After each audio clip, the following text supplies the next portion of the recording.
Right, today I'm going to give you guys a detailed look at this 1/6 figure. It is by Mondo, and this is Joker from the animated series.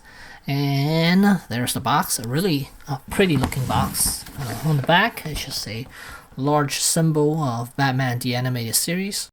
And when you open up the front panel, you can see the figures in here, and then over here, let's see, you can have, it's kind of like a advertisement for the fish, so that's kind of cool.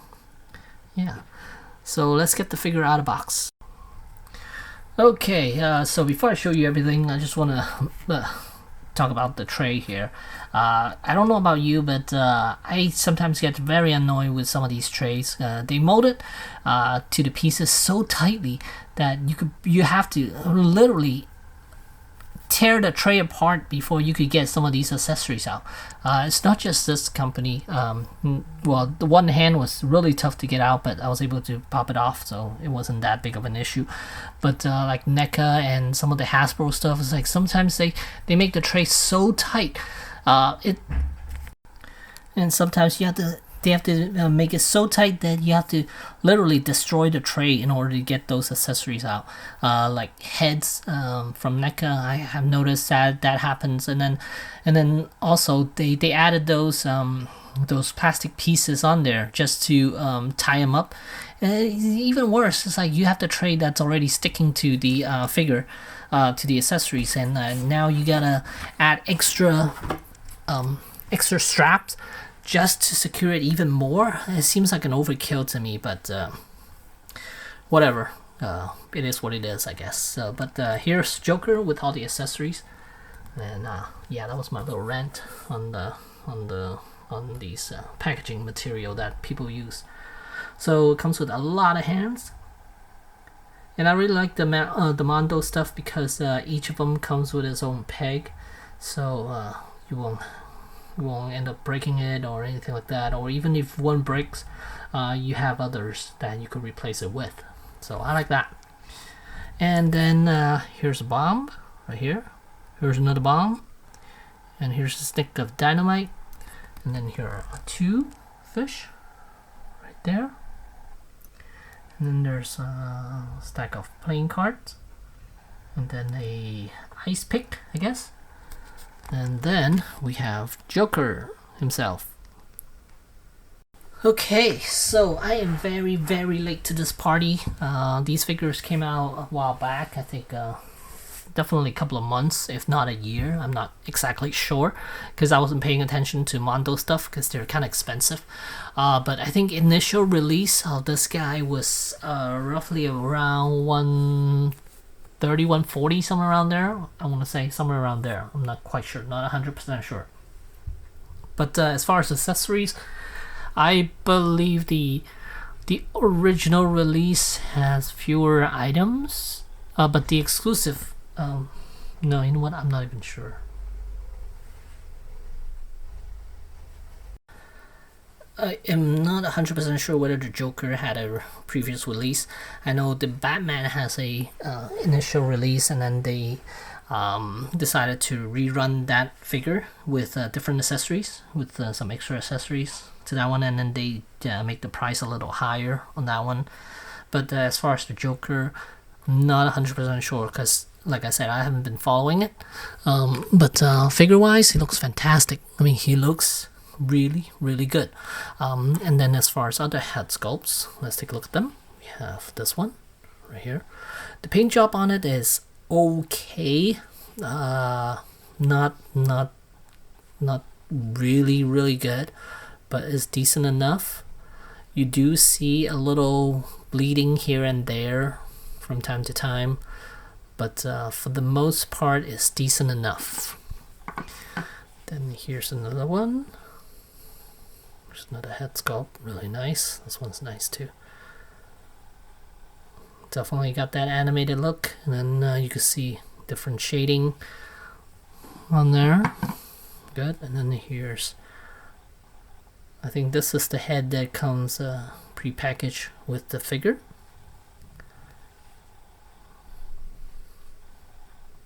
Really good. And then let's take a look at this one.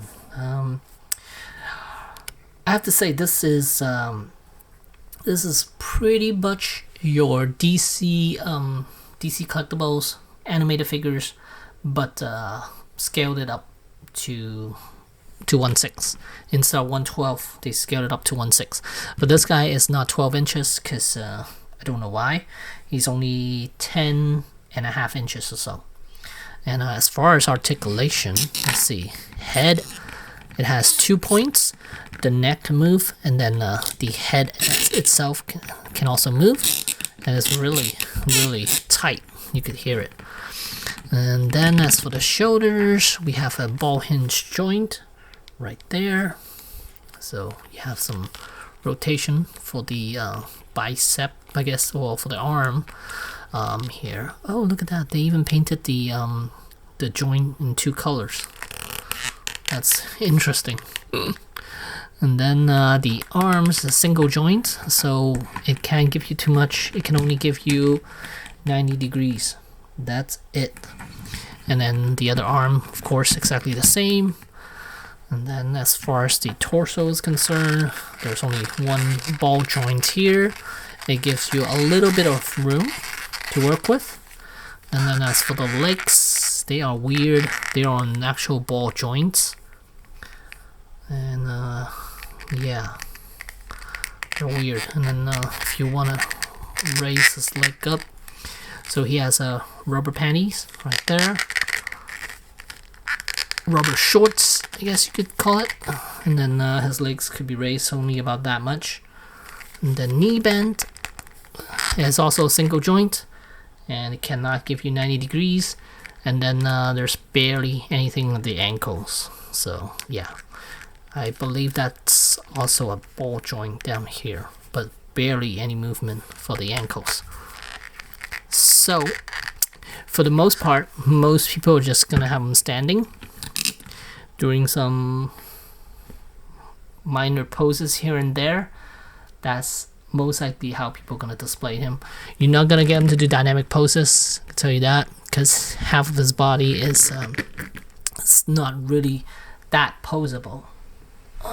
So like I said, it's literally a scaled up version of the 1/12 scale of DC Collectibles Joker, minus the joints. They use ball joints. I think the DC Collectibles use those hinges. Those, yeah. And yeah, the joints are nice and tight. I like it. And then let's take a look at him from the back. You can see from the side, half of his body is painted the darker purple, and then on the back, fully dark purple.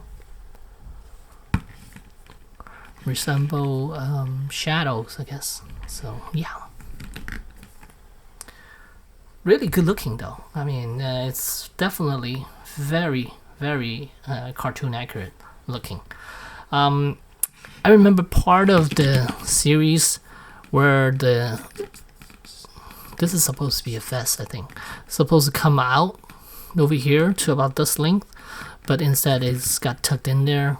There are scenes where the shirt is actually tucked in and it's not coming out, because I think some of the drawings had them as a shirt.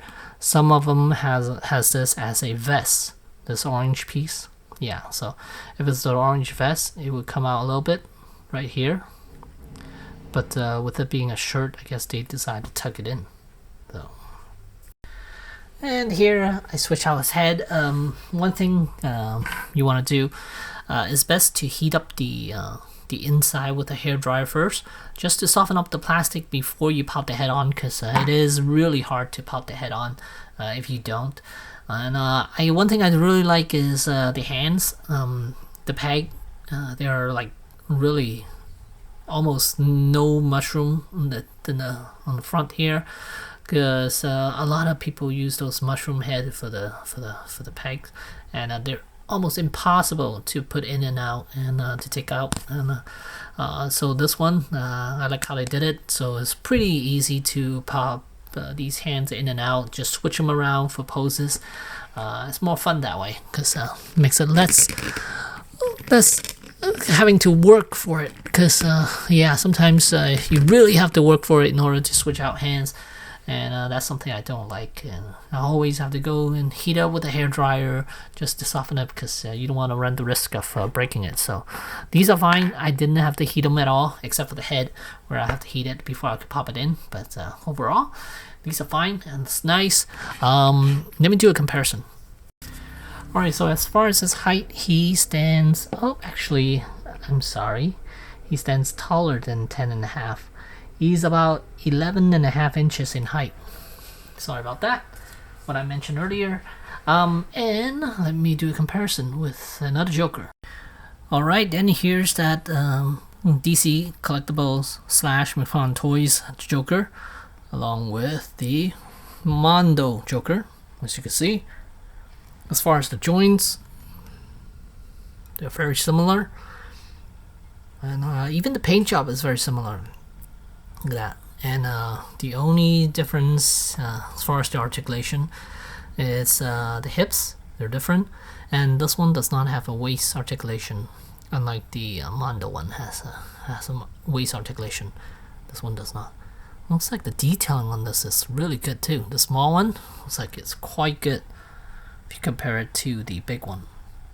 There's the big one, but it is fun though, the big one, because of the different heads that it comes with.